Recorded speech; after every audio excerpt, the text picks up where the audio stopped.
कि Asim Bajwa money trail दो, journalist होने का हक अदा किया है, जो हकीकत के मुतलाशी हैं। अहमद नूरानी की रिपोर्ट के रेफरेंस से डिस्कस किया। $70 मिलियन की इन्वेस्टमेंट हुई। वेबसाइट को जरूर विजिट करें। अहमद नूरानी के 11 आर्टिकल्स एक ही दिन में पब्लिश हुए हैं। हमशीरा यूट्यूब चैनल है जिसको मेजर गौरव आर्या, एक रिटायर्ड इंडियन आर्मी का मेजर है, उस टैलेंट का राज बता दे मीर शकीलुर रहमान के बाकी लिफाफे।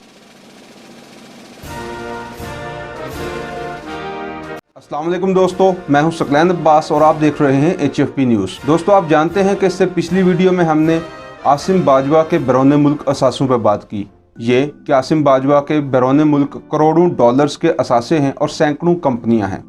वो वीडियो अहमद नूरानी की उस रिपोर्ट पे बनाई गई थी जो कि फैक्ट फोकस की वेबसाइट पे 27 अगस्त 2020 को शाया हुई। उसके बाद वो रिपोर्ट ज़ुबान ज़द-ए-आम हुई और सोशल मीडिया ट्रेंड्स चलते रहे कि आसिम बाजवा मनी ट्रेल दो। आसिम बाजवा ने 3-4 दिन लिए और कल यानी 3 सितंबर 2020 को प्रेस रिलीज़ के ज़रिए अपनी मनी ट्रेल पेश की। उसके बाद वो मीडिया पे भी आते रहे और अपनी सफाई पेश करते रहे। एक तरफ तो मुझे खुशी थी कि चलो पाकिस्तान में भी किसी ने मनी ट्रेल दी, ना कि कोई कतरी का खत या इसी तरह के कोई बहाने पेश किए, लेकिन दूसरी तरफ एक थोड़ा सा अफसोस था कि शायद मेरी वीडियो से भी वही तासर गया कि आसिम बाजवा एक चोर है। दोस्तों, कुछ दिन पहले मैंने अपनी एक वीडियो में कहा था कि हम इस प्लेटफॉर्म से बहसीयत आज़ाद पाकिस्तानी अपने मुल्क के पॉलिसी मेकर्स की पॉलिसीज़ को परखेंगे और गलत पॉलिसीज़ पे सवाल उठाएंगे। लेकिन ये कानून सिर्फ मुल्क के पॉलिसी मेकर्स पे नहीं है। हमारे मुल्क का एक बड़ा मसला फेक न्यूज़ भी है। इसलिए हम मेन स्ट्रीम मीडिया के जो एंकर पर्सनस हैं उनकी परफॉर्मेंस को भी परखेंगे और देखेंगे कि वो जो खबर दे रहे हैं क्या वो फेक न्यूज़ है या कि उन्होंने जर्नलिस्ट होने का हक अदा किया है। हमेशा ऐसा नहीं होता कि अगर किसी को गलत बना के पेश किया जा रहा है तो वो गलत ही है। इसलिए आज की वीडियो में मैं 2 चीज़ों पे बात करूंगा। आज की वीडियो इम्पॉर्टेंट है और ये इम्पॉर्टेंट उन लोगों के लिए है जो खबर को मंतक से परखने के कायल हैं, जो हकीकत के मुतलाशी हैं और जिनके जहन सूबाई, नस्ली या लिसानी तअस्सुबात से बालातर हैं। इसलिए वो लोग इस वीडियो को आखिर तक ज़रूर देखें। ये बहुत अहम वीडियो है। इसमें मैं 2 चीज़ों पे बात करूंगा। पहला ये कि जो आसिम बाजवा ने अपनी मनी ट्रेल पेश की उसके निकात क्या हैं और वो किस कदर काबिल एतमाद या रिलायबल है। दूसरी, मैं उस चीज़ पे बात करूंगा जिस पे हमने पिछली वीडियो में बात नहीं की थी। वो ये कि अहमद नूरानी की जो रिपोर्ट है वो किस कदर रिलायबल है, उसके सोर्सेज जो हैं वो किस कदर रिलायबल हैं। हम उन दोनों को कंपेयर करेंगे। अगर हम पॉलिसी मेकर्स से या अपनी आर्मी से सवाल कर सकते हैं तो हम अपने मीडिया पर्सन से भी सवाल कर सकते हैं। तो आइए सबसे पहले बात करते हैं आसिम बाजवा की मनी ट्रेल की। तो आसिम बाजवा ने जो मनी ट्रेल दी उसके मैं चीदा निकात आपके साथ डिस्कस करता हूँ। उसने अपनी मनी ट्रेल को अहमद नूरानी की रिपोर्ट के रेफरेंस से डिस्कस किया। सबसे पहले उसने अहमद नूरानी का वो नुक्ता उठाया जिसमें अहमद नूरानी ने कहा था कि जब आसिम बाजवा PM के एडवाइज़र लगे तो उस वक्त उनकी बेगम के बैरून मुल्क असासे थे, उनकी इन्वेस्टमेंट थी और मिलियंस ऑफ डॉलर्स की थी, लेकिन उनको आसिम बाजवा ने अपने एसेट डिक्लेरेशन फॉर्म में डिक्लेयर नहीं किया। इसका जवाब आसिम बाजवा यूं देते हैं, वो कहते हैं कि 22 जून 2020 को मैं PM का एडवाइज़र तैनात हुआ और 22 जून 2020 को मेरी बीवी का एक भी रुपया या डॉलर मुल्क से बाहर इन्वेस्टमेंट की फॉर्म में नहीं था। उनके मुताबिक ये प्रेस रिलीज के अंदर लिखा है कि उनकी बीवी की जितनी भी इन्वेस्टमेंट मुल्क से बाहर थी वो 1 जून 2020 को वापस निकाल ली गई थी। तो इस तरह अहमद नूरानी का ये दावा सरासर गलत है कि जब मैं PM का एडवाइज़र तैनात हुआ तो उस वक्त मेरी बेगम के बैरून मुल्क असासे थे। दूसरा पॉइंट जो आसिम बाजवा डिस्कस करते हैं वो ये है कि अहमद नूरानी ने यह दावा किया कि मिलियंस ऑफ डॉलर्स की इन्वेस्टमेंट मेरी वाइफ के नाम से बैरून मुल्क हुई। आसिम बाजवा बताते हैं कि उनकी बेगमों ने पूरे 18 साल में जो टोटल इन्वेस्टमेंट की वो $19,442 से ज़्यादा नहीं थी। यानी एक तरफ मिलियंस ऑफ डॉलर्स की बातें हैं और दूसरी तरफ चंद हजार डॉलर्स।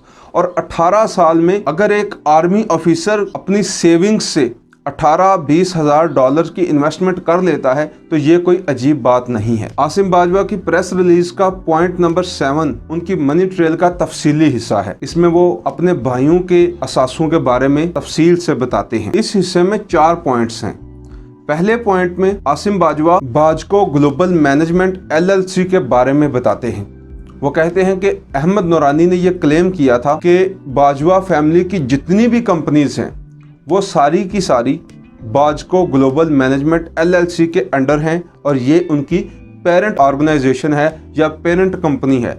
तो आसिम बाजवा बताते हैं कि ये कंपनी किसी भी कंपनी की पेरेंट कंपनी नहीं है, इसके अंडर एक भी कंपनी नहीं है, बल्कि ये दरअसल एक मैनेजमेंट कंपनी है और ये पैसे लेके मैनेजमेंट सर्विसेज फ्राहम करती है। हाँ, अलबत्ता वो ये तस्लीम करते हैं जो मैनेजमेंट सर्विसेज वो फ्राहम करती है वो सिर्फ बाजको रिलेटेड बिजनेसेस को ही करती है। लेकिन यहाँ पर एक और अहम पॉइंट आसिम बाजवा ने हाईलाइट किया है।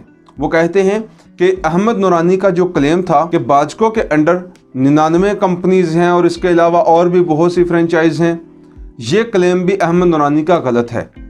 बाजको ग्लोबल मैनेजमेंट के पास सिर्फ 29 कंपनियों की मैनेजमेंट है, जिसमें से 27 कंपनियां US में हैं और 2 कंपनीज UAE में हैं। तो इस तरह अब एक तरफ 99 कंपनियां और एक तरफ 27 या 29, तो ये बहुत बड़ा डिफरेंस है। अब इससे अगले नुक्ते में वो बात करते हैं कि वो सारी इन्वेस्टमेंट कहाँ से आई, जो 27 कंपनियां चल रही हैं उसकी इन्वेस्टमेंट कहाँ से आई।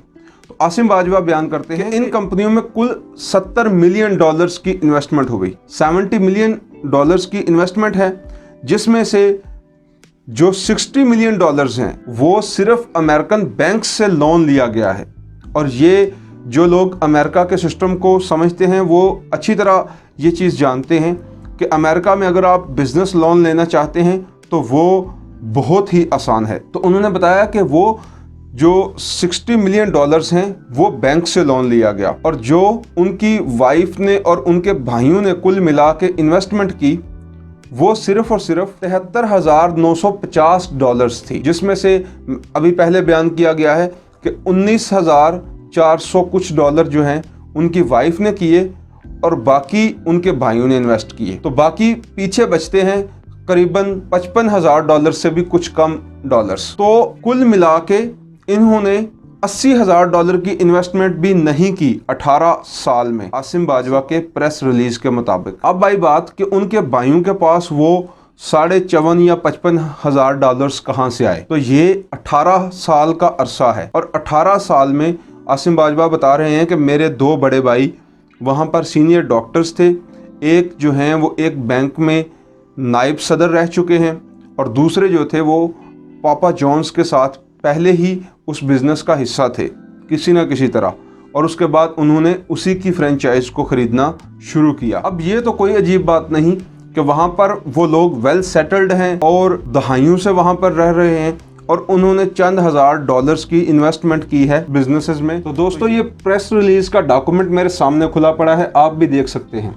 इसका 8वां जो पॉइंट है उसमें वो अपने बच्चों के बारे में तफसील बताते हैं। सबसे पहले वो कहते हैं कि कहा जा रहा है कि मेरे बच्चों ने एक shine builders and estates private limited नामी कंपनी स्टार्ट की। अहमद नूरानी तफसील में जाते तो उनको पता चलता कि इस कंपनी ने कभी बिजनेस ही नहीं किया। ये कंपनी इस्टेब्लिश हुई थी लेकिन इसने कभी बिजनेस ही नहीं किया।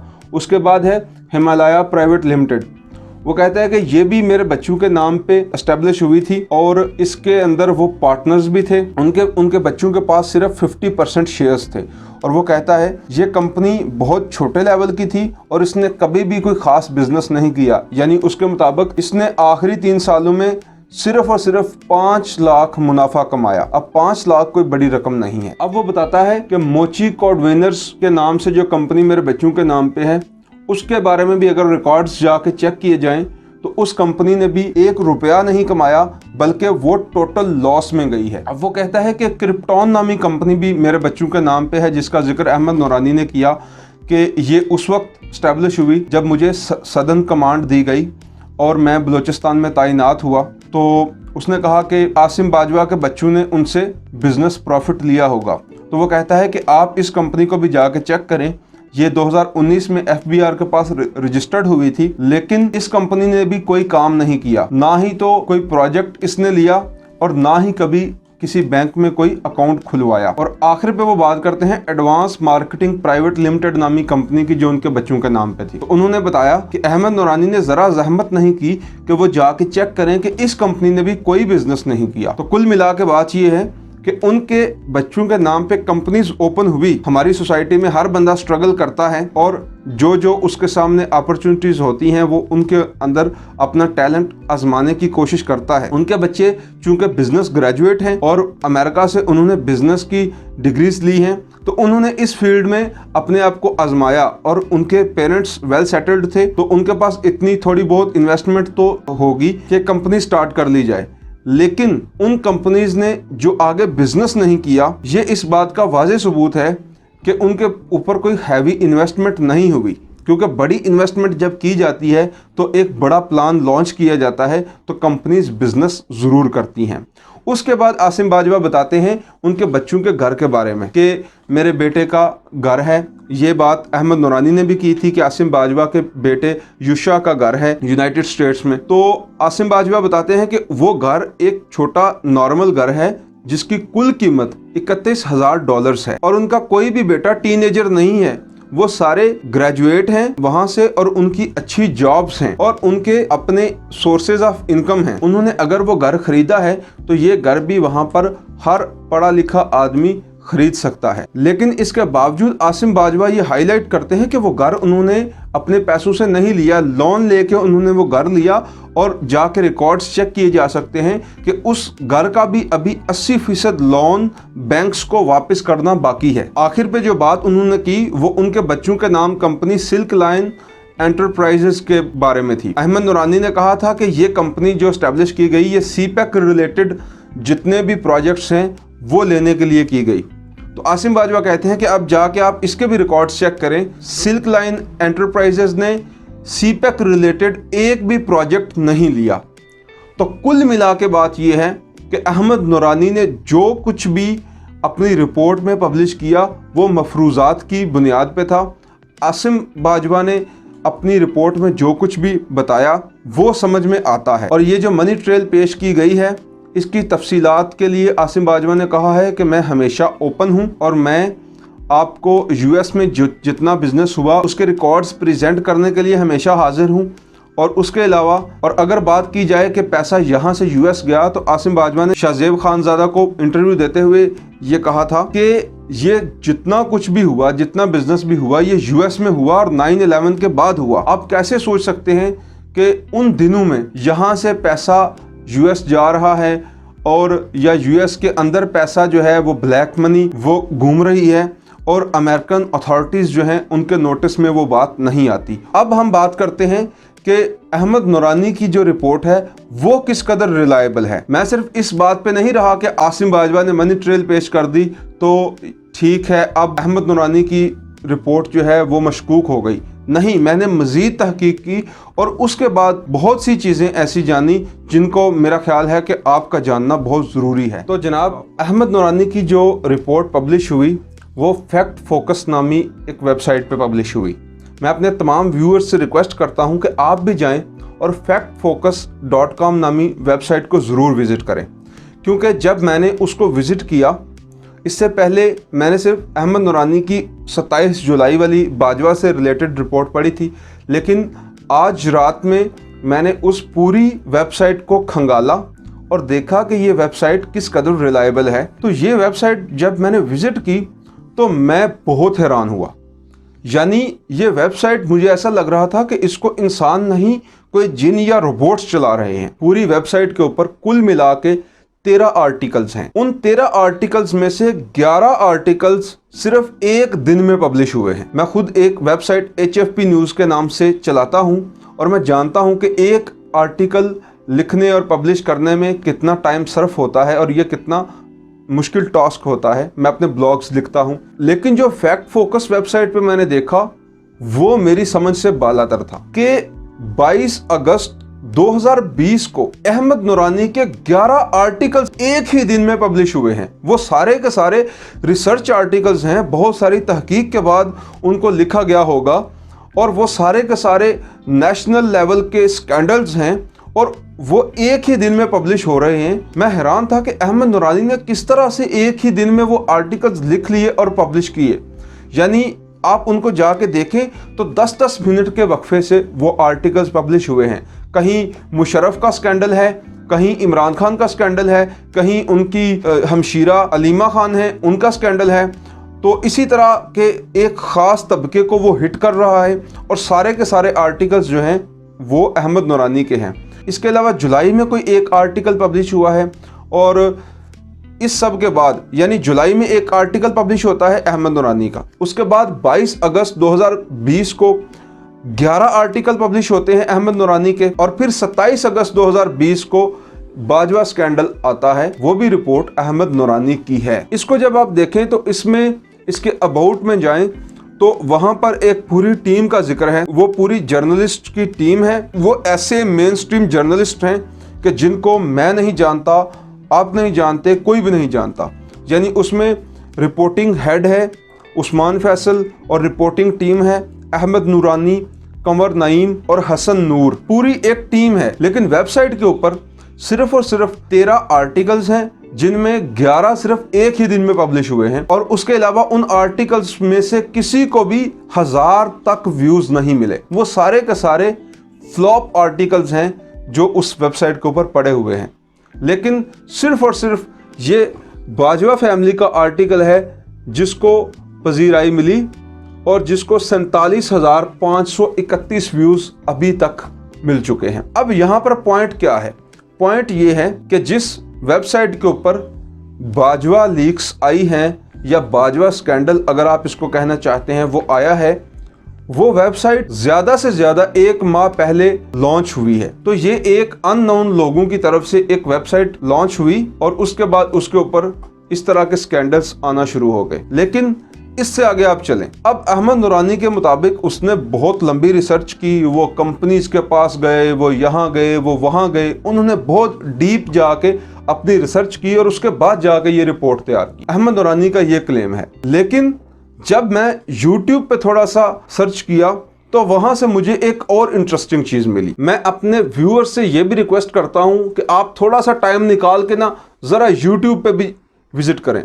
डिफेंसिव ऑफेंस के नाम से जो YouTube चैनल है, जिसको मेजर गौरव आर्या, जो कि रिटायर्ड मेजर है इंडियन आर्मी का, वो चला रहा है।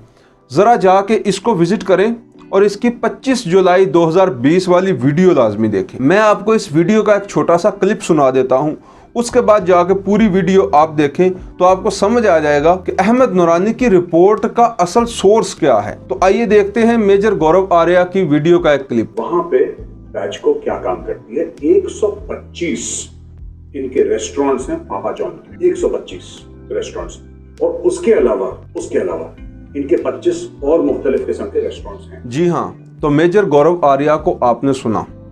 तो जो बातें अहमद नूरानी ने 27 अगस्त को जाके पब्लिश की, वो बातें उससे पहले गौरव आर्या कर चुका था। गौरव आर्या एक रिटायर्ड आर्मी, इंडियन आर्मी का मेजर है और वो इस तरह के बहुत से शोशे छोड़ता रहता है। वो ट्विटर के ऊपर भी इस तरह के फेक न्यूज़ पब्लिश करता रहता है, वो इस तरह के काम करता रहता है। और आप इस वीडियो को देखिएगा बेशक पूरी। इस वीडियो का इसमें वो चैलेंज कर रहा है कुछ पाकिस्तानियों को। मैंने उसका वो चैलेंज भी एक्सेप्ट कर लिया है और इंशाअल्लाह जो नेक्स्ट वीडियो बनेगी वो गौरव आर्या की इस वीडियो का आंसर होगा। तो आज मैं उसके ऊपर बात नहीं करता, उसके ऊपर हम नेक्स्ट वीडियो में बात करेंगे। तो अभी आपने इस वीडियो क्लिप को देखना है और उसके अलावा फैक्ट फोकस की वेबसाइट को विजिट करना है। तो आपको पता चल जाएगा कि अहमद नूरानी की रिपोर्ट किस कदर रिलायबल है और किस कदर उस पर आप भरोसा कर सकते हैं। उसके मुकाबले में जब हम इन चीज़ों को देखते हैं तो आसिम बाजवा की मनी ट्रेल वो ज़्यादा वजनी नज़र आती है। जब हम इन दोनों चीज़ों को तासुबात से बालातर होकर कंपेयर करते हैं तो यहाँ पर अहमद नूरानी फेक न्यूज़ फैलाने के मुर्तकब नज़र आते हैं। तो दोस्तों, जिन लोगों ने अहमद नूरानी की रिपोर्ट पढ़ के आसिम बाजवा को क्रिटिसाइज़ किया, मैं उनको मशवरा देता हूँ कि हमें दिल बड़ा रखना चाहिए और अगर कहीं पे हम गलत हों तो हमें भी अपनी गलती तस्लीम करनी चाहिए और उसको सुधारना चाहिए। तो मैं उनको मशवरा देता हूं कि वो आसिम बाजवा से एक सोशल मीडिया पे एक अपॉलॉजी ज़रूर करें और उसके बाद अहमद नूरानी को इन बातों का जवाब देना है कि उसकी रिपोर्ट NON गौरव आर्या की वीडियो की तशरीह क्यों है और उसकी वो वेबसाइट जो कि अननोन लोगों की तरफ से चलाई जा रही है वो वेबसाइट कहां से आई। और आखिरी बात, अहमद नूरानी हमें अपने उस टैलेंट का राज बता दे कि जिस टैलेंट से उसने एक ही दिन में 11 आर्टिकल्स लिख के पब्लिश भी कर दिए। तो दोस्तों, आपका हक भी है और फर्ज भी है कि आप इन सो कॉल्ड जर्नलिस्ट से भी सवाल करें। ये लोग मीडिया की आज़ादी के नाम पे वाकई इस मुल्क को खोखला करने की कोशिशें करते हैं। रिपोर्ट पढ़ने के बाद मुझे लगा था कि शायद अहमद नूरानी एक काम करने वाला जर्नलिस्ट है, लेकिन उसने ये साबित किया है कि वो बंदा भी बिल्कुल उसी तरह है जिस तरह मीर शकीलुर रहमान के बाकी लिफाफे हैं। तो दोस्तों, आज के लिए इतना ही। जल्द हाजिर होऊंगा नई वीडियो के साथ। इस वीडियो के बारे में आपकी क्या राय है वो कमेंट सेक्शन में लाजमी बताएं और टॉपिक पसंद आए तो चैनल को सब्सक्राइब कर लीजिए। इस प्लेटफॉर्म पे आपको करंट अफेयर्स से रिलेटेड इसी तरह की वीडियोस मिलती रहेंगी। खुश रहिए, खुश रखिए, दुआओं में याद रखिए। अल्लाह निगहबान।